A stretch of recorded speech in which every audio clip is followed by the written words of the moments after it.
Hello दोस्तों, S के पाठशाला में आप सभी का स्वागत है। तो आज हम विलोपन विधि के अंतर्गत समीकरण को हल करना सीखेंगे।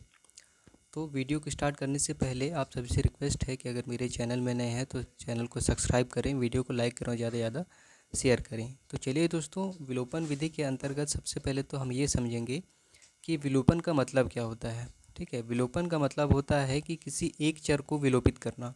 जैसे यहाँ पे एक्स एक्स है, ठीक है, हम लोग या तो एक्स एक्स को विलोपित कर देंगे या काट देंगे, या फिर वाई वाई को विलोपित कर देंगे। ठीक है, तो यही हमारा विलोपन विधि होता है। तो विलोपन विधि में सबसे पहले हम ये देखते हैं कि ये जो चर हैं, ठीक है, एक्स एक्स और वाई वाई, ये एक दूसरे के बराबर हैं कि नहीं। तो यहाँ पे 3x है और यहाँ पे 2x है। यहाँ पे 4y है, यहाँ पे 2y है, ना तो ये बराबर है और ना ही ये बराबर है। तो सबसे पहला स्टेप होगा कि हम लोग को उसको बराबर करना है। ठीक है, तो चलिए इसको हम समीकरण 1 मान लेते हैं और इसको समीकरण 2 मान लेते हैं।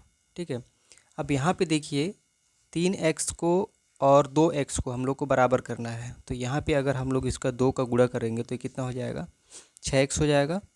अब 6x होने के बाद इसको भी हम लोग को 6x बनाना है।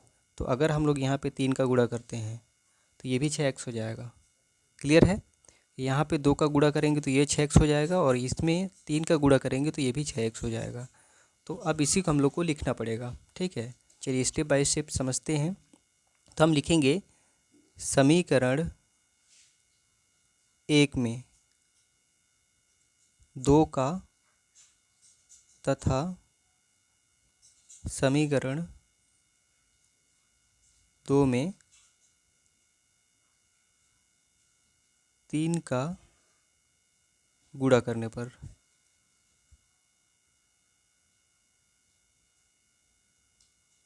ठीक है, यहाँ पे जो हमने किया यहाँ पे वही चीज़ हम लोग यहाँ पे लिख लिए कि समीकरण 1 में 2 का गुणा किया और समीकरण 2 में 3 का गुणा कर दिए। अब इसका गुणा करने के बाद हम लोग को एक नया समीकरण मिलेगा। यहाँ पे हम लोग 2 का गुणा कर रहे हैं तो पूरे समीकरण में गुणा होगा। ठीक है, इसके साथ भी होगा, इसके साथ भी होगा और इसके साथ भी होगा। तो 2 का गुणा हम 3x के साथ करेंगे तो 6x हो जाएगा, फिर बीच में प्लस है तो प्लस कर देंगे। फिर 2 का गुणा 4y के साथ तो 4 दूनी 8y हो जाएगा। फिर 2 का गुणा 10 के साथ तो 10 दूनी 20 हो जाएगा। एक हमारा नया समीकरण निकला, तो इसको हम लोग समीकरण 3 मान लेते हैं। अब समीकरण 2 में 3 का गुणा कर रहे हैं तो 3 का गुणा 2x के साथ तो 6x हो जाएगा। फिर प्लस 3 का गुणा 2y के साथ तो 6y हो जाएगा, बराबर 3 का गुणा फिर 2 के साथ तो ये 6 हो जाएगा। ठीक है, ये समीकरण हम लोग 4 मान लेते हैं। अब क्या करेंगे, अगला स्टेप होगा कि समीकरण 3 और 4 को घटाने पर एक दूसरे को घटाएंगे हम इसको। ठीक है, चलिए आगे बढ़ते हैं। समीकरण 3 व 4 को घटाने पर अब यहाँ पे लिख लेते हैं 6x प्लस 8y बराबर 20। ये हम समीकरण 3 है और समीकरण 4 हमारा 6x प्लस 6y बराबर 6। ये हमारा समीकरण 4 हो गया। अब इसको हम लोग घटाएंगे तो घटाने का प्रोसेस इस टाइप का, अगर वर्ग समीकरण हम घटा रहे हैं, सॉरी, इस प्रकार का समीकरण अगर हम लोग घटा रहे हैं तो क्या करेंगे कि चिन्ह जो है ना उसका जस्ट उल्टा हो जाता है। जैसे कि यहाँ पे प्लस है तो ये माइनस हो जाएगा, यहाँ पे प्लस है तो यहाँ पे माइनस हो जाएगा, और यहाँ प्लस है तो यहाँ भी माइनस हो जाएगा। ठीक है, केवल नीचे का चिन्ह। अब देखिए ये जो चिन्ह है, अब 6 का चिन्ह प्लस नहीं हुआ, अब ये कन्वर्ट हो गया, मतलब चेंज हो गया, तो 6 का चिन्ह माइनस हो जाएगा। उसी प्रकार से 6 का चिन्ह अब माइनस हो जाएगा, अब इस 6 का चिन्ह भी माइनस ही हो जाएगा। ठीक है, अब उसके बाद में आगे बढ़ते हैं, इसको घटाते हैं।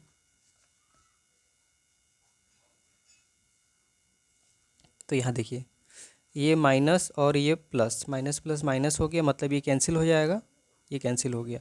अब यहाँ पे माइनस और प्लस, माइनस प्लस माइनस घटेगा, तो 8 में से 6 घटेगा तो कितना बचेगा, 2y बराबर, यहाँ पे भी माइनस और प्लस माइनस हो जाएगा, 20 में से 6 घटेगा तो बचेगा कितना, 14।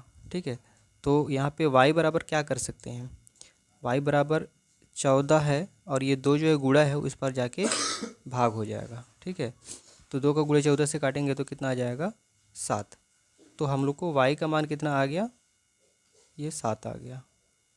क्लियर है, अब y का मान 7 आ गया है तो इसी y के मान को हम लोग समीकरण 1 या 2 में रख देंगे। यहाँ पे देखिए जो हमारा y का मान आया उसको हम लोग समीकरण 1 में रखेंगे तो भी x का मान आ जाएगा, और समीकरण 2 में रखेंगे तो भी हम लोग को x का मान आ जाएगा। तो चलिए हम समीकरण 1 में हम लोग उस y का मान रखते हैं। तो हम लोग को समीकरण 1 क्या है, तो समीकरण 1 है 3x प्लस 4y बराबर 10। ये हमारा समीकरण 1 है। अब समीकरण 1 में ही हम लोग को y का मान पुट कर देना है। तो 3x प्लस 4, y का मान कितना निकल गया है, 7 निकल गया है, बराबर 10। ठीक है, तो 3x प्लस 7 चौंग 28 हो जाएगा, बराबर 10। अब 3x इसी पार आने देते हैं, ये 10 जो है इस पार है और ये 28 उस पार भेज देते हैं। ठीक है, बराबर को उस पार, तो ये प्लस में है तो यहाँ पे -28 हो जाएगा। अब 3x बराबर 28 में से 10 घटे कितना बचेगा, 18। ठीक है, लेकिन बड़ी संख्या 28 है और बड़ी संख्या माइनस का चिन्ह है तो ये यहाँ भी माइनस आ जाएगा। क्लियर है। अब x बराबर क्या हो जाएगा, -18, और ये 3 गुणे में है, इस पर जाके भाग में हो जाएगा। तो 3 एकम 3, 3 छक 18, तो x का वैल्यू कितना आ गया, -6। क्लियर है। तो यहाँ पे x बराबर हमारा कितना मिल गया, -6। यहाँ पे देखेंगे तो y का मान हमारा कितना आया है, y का मान आया है 7 और x का मान आया है -6। इस प्रकार से हमारा x और y का मान निकल गया। आशा करता हूँ दोस्तों कि ये वीडियो आपको अच्छी लगी होगी। वीडियो देखने के लिए थैंक यू।